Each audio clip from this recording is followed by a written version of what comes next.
पिछले क्लास में हम लोगों ने एडमिनिस्ट्रेटिव लॉ में डिफरेंसेस के बारे में पढ़ा। अक्सर क्वेश्चन पूछा जाता है एग्जामिनेशन में, what is the differences between rule of law and administrative law, judicial function and quasi judicial function,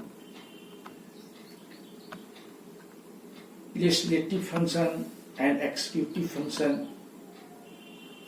administrative law and right administration। इन सभी बातों के बारे में अक्सर प्रशासनिक विधि के अंतर्गत सवाल आते हैं। तो आज हम लोग देखेंगे प्रशासनिक विधि और शुष्क प्रशासन में क्या अंतर है, प्रशासनिक विधि क्या है और शुष्क प्रशासन क्या है, administrative law and right administration, दोनों में क्या अंतर है, दोनों कहाँ लागू है, किस देश की स्थिति एडमिनिस्ट्रेशन के मामले में एडमिनिस्ट्रेटिव लॉ से या राइट एडमिनिस्ट्रेशन से प्रभावित है, गवर्न होता है वो देश। इसको आज हम लोग देखेंगे दोनों में क्या अंतर है। तो एडमिनिस्ट्रेटिव लॉ के बारे में जहां तक हम लोगों ने देखा कि प्रशासनिक विधि संवैधानिक विधि का एक अंग है, जिसके अंतर्गत प्रशासन के गठन के बारे में, प्रशासन के अधिकारों के बारे में, प्रशासन के दायित्वों के बारे में, प्रशासन द्वारा अपनाई जाने वाली प्रक्रियाओं के बारे में और प्रशासनिक पदाधिकारी से आहत प्रशासनिक पदाधिकारियों के कार्यों से असंतुष्ट अगर कोई व्यक्ति है तो उसे मिलने वाले रिमेडीज के बारे में, उपचारों के बारे में हम प्रशासनिक विधि के अंतर्गत व्यवस्था पाते हैं। यानी प्रशासनिक विधि संगठन, कार्य, अधिकार, दायित्व, प्रक्रिया और नियंत्रण से संबंधित विधि है जो प्रशासन से जुड़ी हुई। प्रशासनिक विधि का प्रयोग भारत में होता है, अमेरिका में होता है, इंग्लैंड में होता है। इस तरह से भारत, इंग्लैंड, अमेरिका आदि देशों में प्रशासन प्रशासनिक विधि से नियंत्रित होता है, संचालित होता है, गवर्न होता है। लेकिन राइट एडमिनिस्ट्रेशन फ्रांस में लागू है। राइट एडमिनिस्ट्रेशन यानी शुष्क प्रशासन। शुष्क प्रशासन का जनक नेपोलियन बोनापार्ट को कहा जाता है। नेपोलियन बोनापार्ट ने शुष्क प्रशासन यानी राइट एडमिनिस्ट्रेशन की शुरुआत की थी और राइट एडमिनिस्ट्रेशन केवल फ्रांस में ही लागू है। फ्रांस के एडमिनिस्ट्रेशन इससे गवर्न होते हैं। तो इस तरह से दोनों में अंतर क्या है, एडमिनिस्ट्रेटिव लॉ में और राइट एडमिनिस्ट्रेशन में अंतर क्या है? तो पहला अंतर तो यह है कि जहां पर प्रशासनिक विधि होती है वहां दोहरी शासन प्रणाली नहीं होती है। प्रशासनिक विधि के अंतर्गत दोहरी शासन प्रणाली नहीं होती है, एक ही शासन प्रणाली होती है। एक ही तरह के सभी के लिए कानून होते हैं, एक ही सामान्य न्यायालय होते हैं, एक हरी शासन प्रणाली होती है जहां पर एडमिनिस्ट्रेशन लॉ होता है। लेकिन जहां पर ड्राफ्ट एडमिनिस्ट्रेशन होता है, शुष्क शासन व्यवस्था होती है, शासन प्रणाली होती है, वह दोहरी शासन प्रणाली लागू होती है। एक शासन प्रणाली, उसकी व्यवस्थाएं, उसकी प्रक्रियाएं आम लोगों के लिए, आम जनता के लिए, और दूसरा प्रशासनिक पदाधिकारियों के लिए।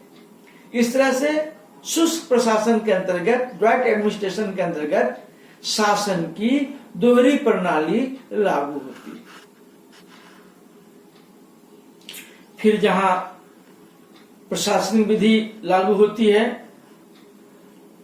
वहां न्यायाधिकरण के जो निर्णय होते हैं, जो एडमिनिस्ट्रेटिव ट्रिब्यूनल के डिसीजन होते हैं,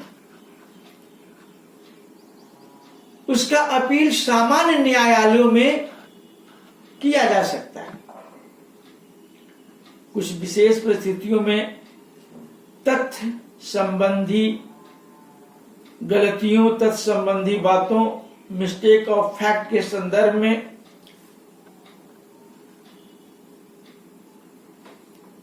कार्यों के विशिष्ट प्रकृति के वजह से जो न्यायाधिकरण के अंतर्गत निर्णय हुआ करते हैं, उसका अपील प्रशासनिक विधि के अंतर्गत सामान्य न्यायालयों में की जा सकती है। लेकिन जहां पर शुष्क प्रशासन होता है, जहां पर ड्राफ्ट एडमिनिस्ट्रेशन होता है, वहां पर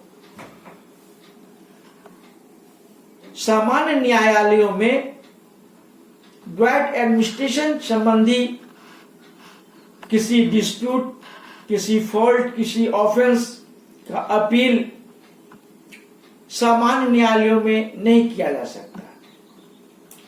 ड्राफ्ट एडमिनिस्ट्रेशन के अंतर्गत जो एडमिनिस्ट्रेटिव ट्रिब्यूनल के जो डिसीजंस होते हैं, उनके अपील की अलग व्यवस्था होती है, जिसे काउंसिल डीटा कहा जाता है। तो काउंसिल डीटा में ही ड्राफ्ट एडमिनिस्ट्रेशन के अंतर्गत एडमिनिस्ट्रेटिव ट्रिब्यूनल के विरुद्ध अपील किया जा सकता है। सामान्य न्यायालयों में ड्राफ्ट एडमिनिस्ट्रेशन के अंतर्गत अपील नहीं किया जा सकता। ड्राफ्ट एडमिनिस्ट्रेशन फ्रांस में लागू है। फिर तीसरा अंतर यह है कि प्रशासनिक विधि के अंतर्गत, प्रशासनिक विधि में प्रशासन का संचालन सामान्य न्यायालयों द्वारा होता है। प्रशासनिक विधि जहां पे लागू होती है, वहां पर प्रशासन का संचालन सामान्य न्यायालयों द्वारा होता है। एक ही न्यायालय होते हैं सामान्य नागरिकों के कार्यों के, अधिकारों के संदर्भ में, और पदाधिकारियों के कार्यों, अधिकारों या उन पर नियंत्रण के संदर्भ में प्रशासनिक विधि के अंतर्गत एक सामान्य न्यायालय होता है, जिसके द्वारा वहां प्रशासन संचालित किया जाता है। लेकिन जहां पर ड्राफ्ट एडमिनिस्ट्रेशन होता है, वहां प्रशासन की व्यवस्था ही प्रशासन पर प्रभाव रखती है।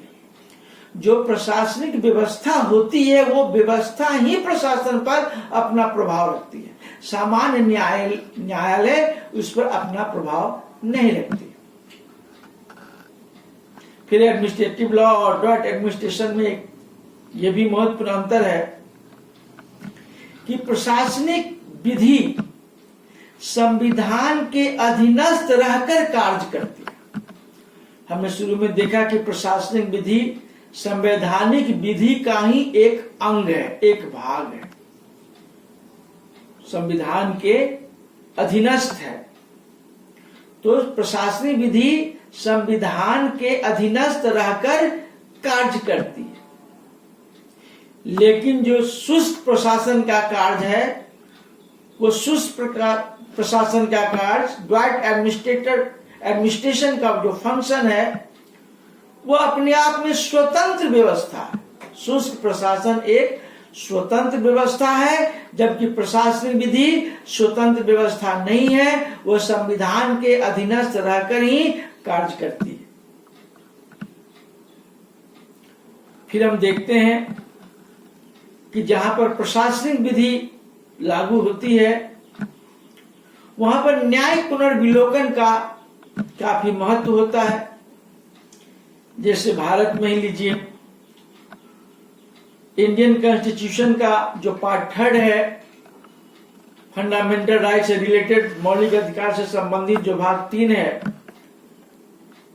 उसका अनुच्छेद 13 article 13 of Indian constitution judicial review का प्रोविजन करता है। भारतीय संविधान का आर्टिकल 13 अनुच्छेद 13 न्यायिक पुनर्विलोकन यानी जुडिशियल रिव्यू के बारे में बताता है। तो जहां प्रशासनिक विधि होती है वहां पर न्यायिक पुनर्विलोकन का महत्व होता है। न्यायिक पुनर्विलोकन को महत्व दिया जाता है, जुडिशियल रिव्यू की व्यवस्था होती है।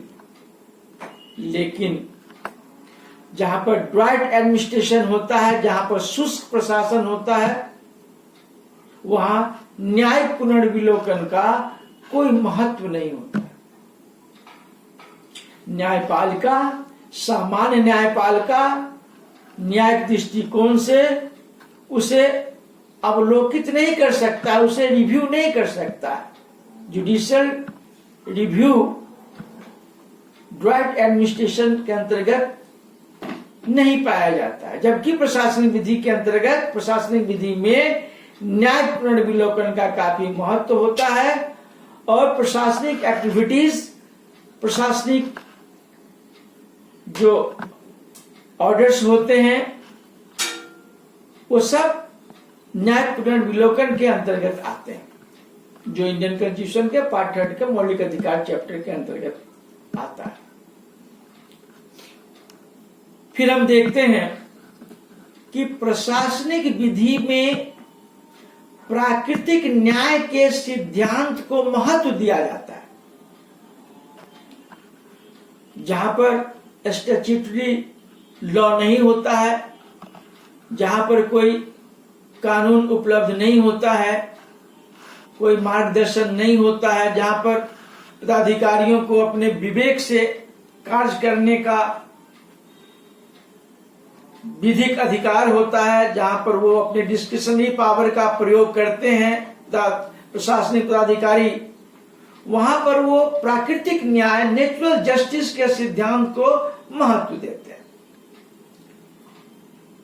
प्रशासनिक विधि के अंतर्गत प्रशासनिक पदाधिकारियों के विवेक सम्मत जो अधिकार होते हैं, डिस्क्रिशनरी पावर जो होते हैं, वो प्राकृतिक न्याय के सिद्धांत के अधीन होते हैं, महत्व दिया जाता है। लेकिन शुष्क प्रशासन में प्राकृतिक न्याय के सिद्धांत को सिर्फ महत्व ही नहीं दिया जाता, बल्कि यह सिद्धांत मुख्य रूप से पाया जाता है। शुष्क प्रशासन, ड्राइट एडमिनिस्ट्रेशन नेचुरल जस्टिस के प्रिंसिपल पर आधारित होता है। प्राकृतिक न्याय के बुनियादी सिद्धांतों पर, प्राकृतिक न्याय के आधारभूत सिद्धांतों पर, मौलिक सिद्धांतों पर आधारित होता है शुष्क प्रशासन। शुष्क प्रशासन में प्राकृतिक न्याय का सिद्धांत पाया जाता है, जबकि प्रशासनिक विधि में प्राकृतिक न्याय के सिद्धांत को महत्व दिया जाता है। इस तरह से हम देखते हैं कि एडमिनिस्ट्रेटिव लॉ, ड्राइट एडमिनिस्ट्रेशन, प्रशासनिक विधि और शुष्क प्रशासन में इनैक्टमेंट के ग्राउंड पर यानी लागू होने के आधार पर अंतर पाया जाता है। हमने देखा कि प्रशासनिक विधि भारत में, अमेरिका में, इंग्लैंड में है, जबकि ड्राइट एडमिनिस्ट्रेशन सिर्फ फ्रांस में है। और शासन प्रणाली के इकहरी होने, या दोहरी होने के आधार पर भी हमने अंतर देखा। एडजुडिकेशन के जुरिस्डिक्शन के आधार पर जुडिशियल जुरिस्डिक्शन क्षेत्र न्यायालयीय क्षेत्राधिकार के आधार पर भी हमने दोनों में अंतर देखा। अपील के संबंध में हमने दोनों के बीच अंतर को देखा। संवैधानिक व्यवस्थाओं और संवैधानिक नियंत्रण के संदर्भ में भी हमने प्रशासनिक विधि और सुप्रशासन के बीच अंतर को देखा। फिर जुडिशियल रिव्यू न्यायिक पुनर्विलोकन के संदर्भ में भी हमने लोक प्रशासन के प्रशासनिक विधि और सुष्ठ प्रशासन के अंतर्गत पाए जाने वाले विभेदों को अंतर को हमने देखा। और प्राकृतिक न्याय के मौलिक सिद्धांतों के आधार पर भी हमने दोनों प्रशासनिक विधि और सुष्ठ प्रशासन को परखा और दोनों के बीच पाए जाने वाले अंतरों को देखा। धन्यवाद।